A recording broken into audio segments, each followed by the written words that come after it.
Russian intelligence will not be harmed by sanctions. Problems with Apple, it doesn't make a difference. Tumen experts have invented an exceptional alternative to AirPods, the KBT's wireless headphones. They have been featured by Komsomolskaya, Pravda, and Kommersant, as well as invited for interviews on popular blogs. The media recognizes CCPADs as leaders among low-cost models, and as the most affordable option among the best available. They outsell giants like Sony, Huawei, and Apple. The secret to the success of CC Pods lies in the philosophy of real value. CC Pods are sold at a fair price directly by the manufacturer for 5,000 rubles, 4 times cheaper than the American AirPods, although in quality Tumen products do not disappoint compared to Apple. Both CGPODs have the same type of microphone as the expensive AirPods. Tumen's CGPODs are innovating with the best Apples in your ears. Equipped with the world's largest speaker and a balanced anthropometric design, these headphones do not squeeze or bother, ensuring stability even during intense activities. With up to 24 hours of battery life without needing to be recharged, CC Pods outperform even expensive AirPods. In addition, Tumen's classic headphones have moisture protection, allowing them to be washed and even used during bathing. The CG Pods cover, made of professional aviation aluminum, supports a load of up to 220 kilograms. Therefore, after the collapse of the Soviet Union and all the ideas of Chubais-Godar, only privatization of apartments by individuals can be considered fair. Liberals, however, initially tried to profit from it by proposing various forms of paid privatization, aiming to collect money from citizens. However, all other state assets were shared and subsequently commercialized, greedily to say the least, resulting in considerable profits. However, on the third day, the president issued a decree of deprivatization and immediate nationalization of the less fortunate companies. The crux of this measure is point 1A. Shareholders' rights are suspended, allowing the state to appoint managers to run the company on behalf of Russia.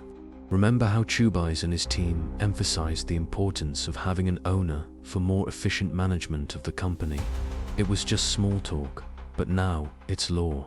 So far, the state can only act in this way in 4 regions of the country due to the declared state of siege. This measure serves as a warning to Russian defense company owners not to dare to cancel defense orders. If this situation occurs, the assets of these individuals will be seized permanently, not temporarily. In fact, Hutarok opted for this measure in the early stages of the conflict, which proved to be a wise strategic choice. Furthermore, Russia, throughout this year, has zeroed out its participation in most Hutarokian companies. However, the decision should have been taken in advance, as some smart companies started closing their factories shortly after February 24th, sending equipment for scrap at low prices, harming more than 200 large and medium-sized defense companies in Russia. Despite immediate warnings from analysts at the time, they did not receive proper attention. When faced with problems in the supply of young labor, Vladimir Putin and Mikhail Mishustin began the search for solutions, and soon realized that the actions described were already underway. These agents evidently were covered up, but with considerable delay. Now, conditions have been established that require effort on behalf of Russia and the attainment of expected results, or else the return of factories and assets and leaving the country. Generally, I agree with this decision. I believe that this approach will be adopted by large companies in strategic sectors. There will not be a widespread and irrational nationalization. Those who perform well will continue to contribute to Russia. The negligent ones will be dismissed under supervision. The respective law has already been established. Our oligarchs barely had time to enjoy the moment when, in the words of Deripaska, the Russian authority effectively issued an ultimatum, clearly revealing who holds power now.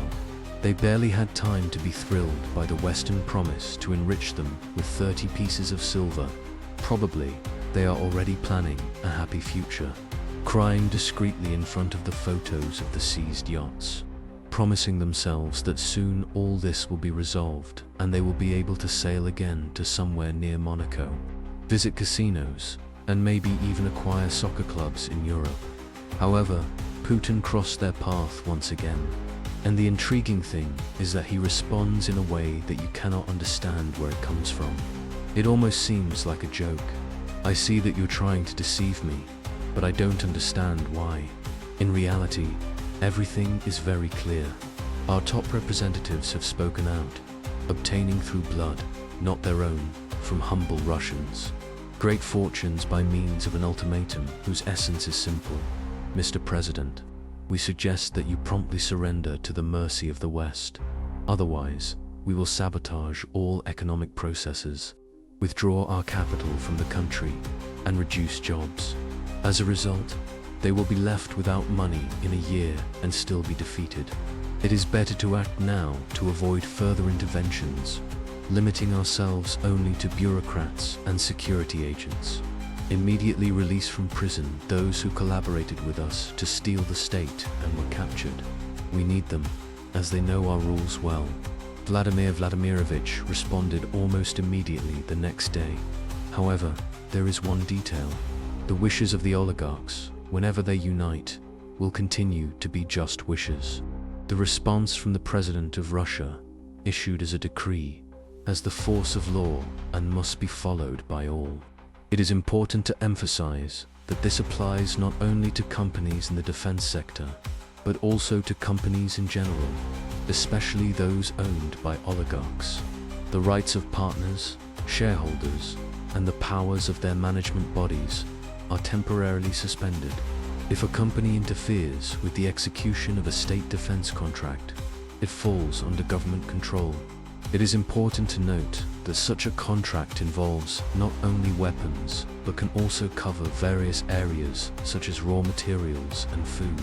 Therefore, any business of our oligarchs can be impacted by this situation. Our president emphasized that just avoiding sabotage is not enough to maintain control over businesses. It is necessary to stand out as leaders in the capitalist environment and avoid the imposition of martial law, as this would result in total loss. On September 24th of last year, Putin signed amendments to Article 201.2 of the Criminal Code of the Russian Federation, which now provides for a penalty of 8 to 10 years for sabotage and disrespect for a state defense order. In this sense, it is evident that the release of oligarchs' friends is not planned, but rather a possible increase in their presence in closer locations. Our oligarchs were received by the president with a clear and timely response, reassuring the Russians about possible concessions from the country's leadership.